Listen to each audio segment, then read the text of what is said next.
Welcome to the Hilton Head Livin podcast. I am your host, O.T. Gibbons. Our mission with all of our content is to make sure you get the most out of your time in Hilton Head. All the best places to go, all the biggest events going on, everything you need to know to get the most out of your time on the island. I am joined as always by the star of our content, my beautiful wife and co-host, Jessica Gibbons. How you doing, Jess? Hi. All right, on this week's episode of the podcast, we're going to be talking about things to do this weekend in Hilton Head. We're going to be talking about our favorite new thing that we tried last week. And as always, we're going to answer the people. So with that, Jess, what's going on this weekend in Hilton Head? Well, Crumble Cookies is opening on Hilton Head. Have you had them before? No, I have not. Have you? Are they more of a southern thing? Were they in the Washington, D.C. area? Did you ever see one? No, I've actually never seen one, no. That's what I haven't either. So I'm excited to try it out. It's lots of people are raving about it. So excited for that. They are having a grand opening on Friday, the 14th. And they're located at the Shelter Cove Town Center. They aren't part of the main strip, so they're going to be in one of the separate buildings right by GNC. It's a building behind Wayback Burgers. So go this weekend, get some delicious cookies, and we'll go see what the hype is all about. That's another place, Wayback Burger. I got to check that out also. But yeah, so it's like right in the front. It's one of those solo standalone buildings right in the front of the shopping center. So make sure to go check that out. And then also at Shelter Cove Town Center is movie night, their first of the summer, on Thursday the 13th. The movie is Wonka. So that's the newer Willy Wonka with Johnny Depp. Did you ever see it? Wait, with Johnny, do you mean with Timothy Chalamet? Oh, yeah. Isn't he's Charlie? Yeah, Timothy Chalamet is the new Charlie in the Chocolate Factory. Is that the new one you're talking about? Yeah, Johnny Depp is Wonka. Yeah, Timothy Chalamet is the new Charlie. He was the guy from Dune, my favorite new actor, the guy I think is like the number one next guy. Absolutely love him, but he's the new Charlie. Is Johnny Depp Wonka, or was that another one? Johnny Depp was Alice in Wonderland. Yeah, he's also Alice in Wonderland, but he's also Wonka. I think that was the one previous to right. This. The newest one is Timothy Chalamet. Yeah, I guess I haven't seen that one yet, have you?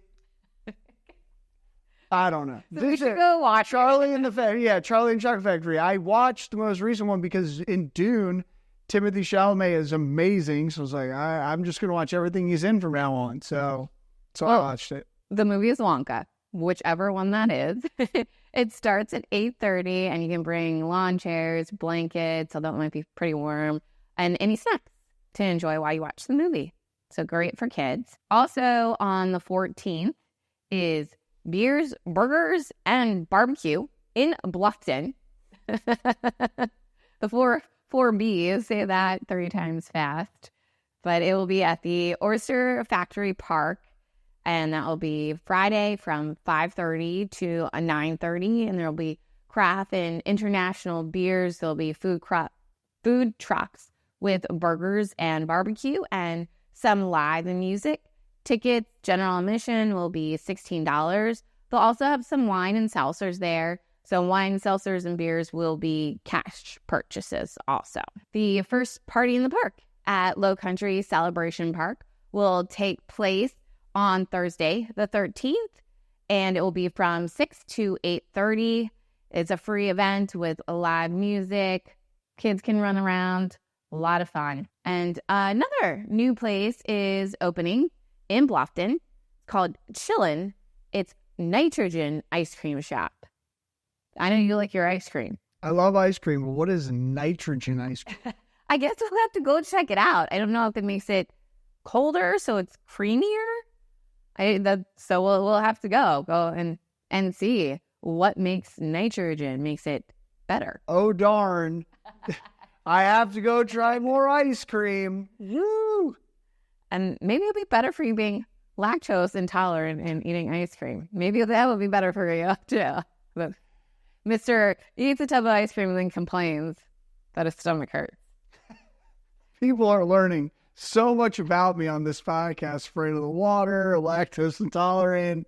It's just, it's awesome. Love it. I'm such a lucky lady being married to you.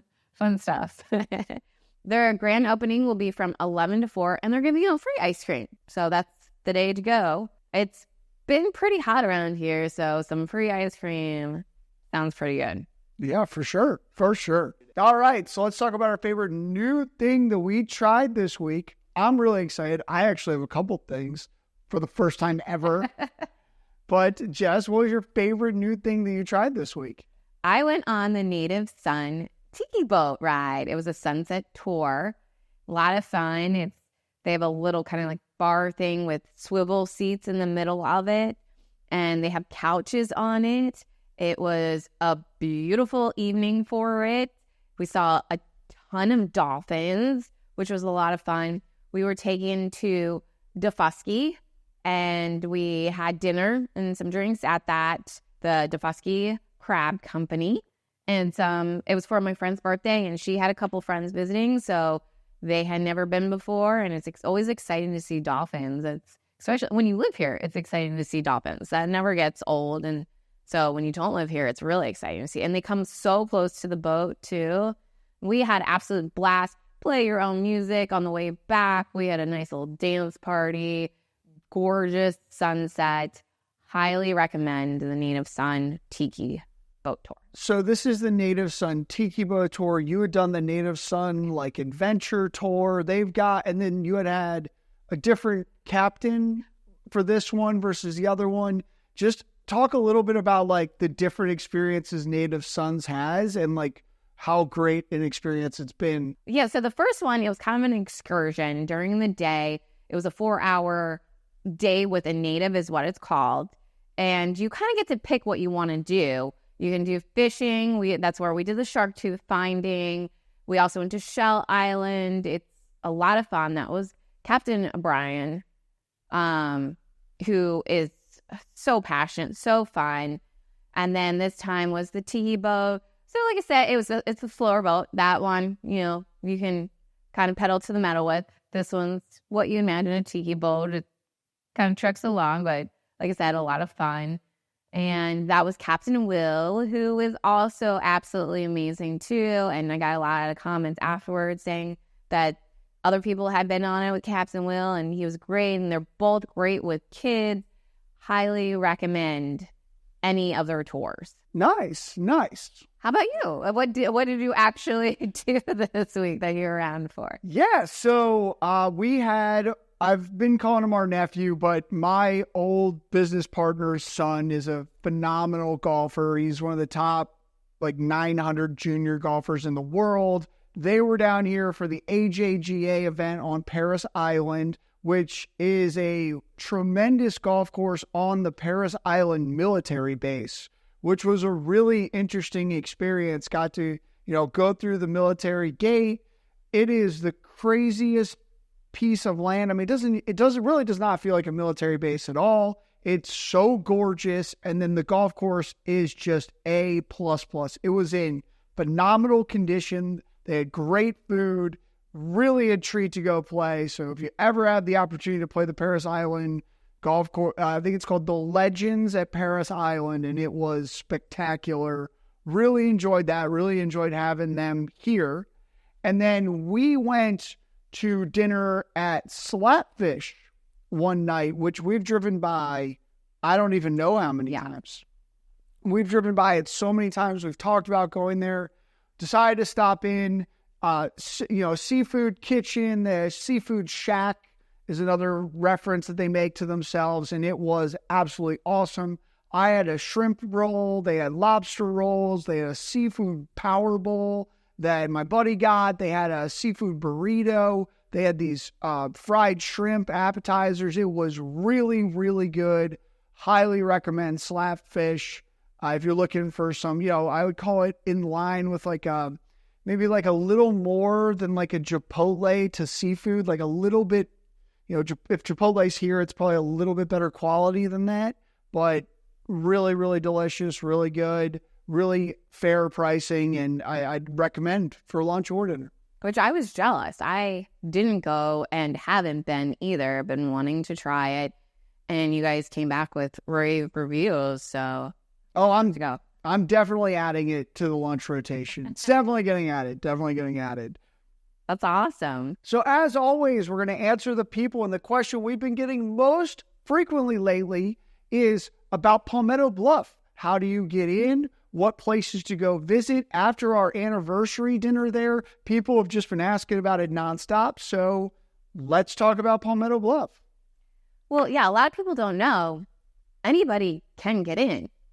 You just tell the front gate that you're going to one of the restaurants, or that you're going to, they have a little town square down there that anybody can go to, and there's restaurants and shops. So like you said, recently for our anniversary, we went to the River House, which is a nicer restaurant. It's good for a special occasion. It was delicious. We did it as our favorite things that week. And underneath, they have a speakeasy bar, Hush, which was really cool. They had really good drinks, great vibe. So would definitely recommend that.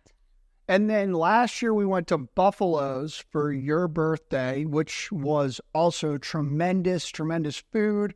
Really liked the vibe there, like the windows on the outside. It's an unbelievable place to have lunch. And then I personally really enjoyed some of the history stuff and walking around that they had. Like you can walk along the waterfront, which is just gorgeous. And then they've got these plaques out kind of explaining the history of the land that Palmetto Bluff is like kind of built on, which is super, super cool. Like really cool to me to read up on it. And it's like a New York, like banker guy, really cool story. So I found that to be really appealing. And they still have ruins of the first house that was there. Did it burn down in a fire? Yeah, it had burned down. Forgive me if I miss. It's been a while since I read it. Forgive me if I miss a little of the details. But yeah, it had burned down, and that's what caused him to ultimately. It was I believe his wife at that point was so devastated by it burning down that she ended up selling the land, and that ultimately became the land that was purchased by the groups that have developed Palmetto Bluff, and they've just done a tremendous job. It is so gorgeous to walk around. Really a fun time to be there and go check it out. What other places are there in there for people to go check out? There's so many stores up and down. Like as we were walking around, there are all these different stores you can go in. Yeah, there's an ice cream shop called Melt, which I had fairly recently. It was very good. They also have events or pop-up shops. I recently went to a hat making pop-up shop in Simone's, which is one of their boutiques there. And that was a lot of fun. Anybody could register for it. And you've definitely seen this hat in the videos. You've definitely seen it. It's like a cowboy hat kind of, right? Or like a big hat. Yeah. It's got the HHL in it. You love that hat. I love it, yeah. You're seeing it in videos for sure. Yeah. And they also have events there that are open to the public. That day that I went to the hat making pop-up, they were actually supposed to have Flow Fest, which is a big art and music festival, but there ended up being really bad rainstorms later that day, so they end up canceling it, which was a good idea. I was bummed though, so I'm looking forward to doing that next year. And then they're actually having their farmers market come up on the 19th that anybody can go to. That's not a weekly thing like a lot of farmers markets are, so I want to go check that out. That seems like it should be pretty cool. That sounds amazing. And yeah, anybody can go check it out. Can't stress that enough. Don't be intimidated by the fact that it is this incredibly nice place. Anybody can go in there and check it out and enjoy the food and the stores and the view. It's really cool, and highly recommend if you're here taking the drive over to go check it out. It's really worth it. It's amazing. And Outside has a store there, and you can rent bikes and kayaks. I want to go kayaking there. It's a really cool place. It's like you said, it's gorgeous. It's picturesque. It's when we went there for the first time, it was what I had in my mind. Movie kind of thing, gorgeous, on the water, beautiful. Well, and they also have that tree house that we went to go check out. That was really cool. That you can like, there were like kids there, and hey, that was really neat. There's all kinds of stuff to do there. You just got to go see it and experience it.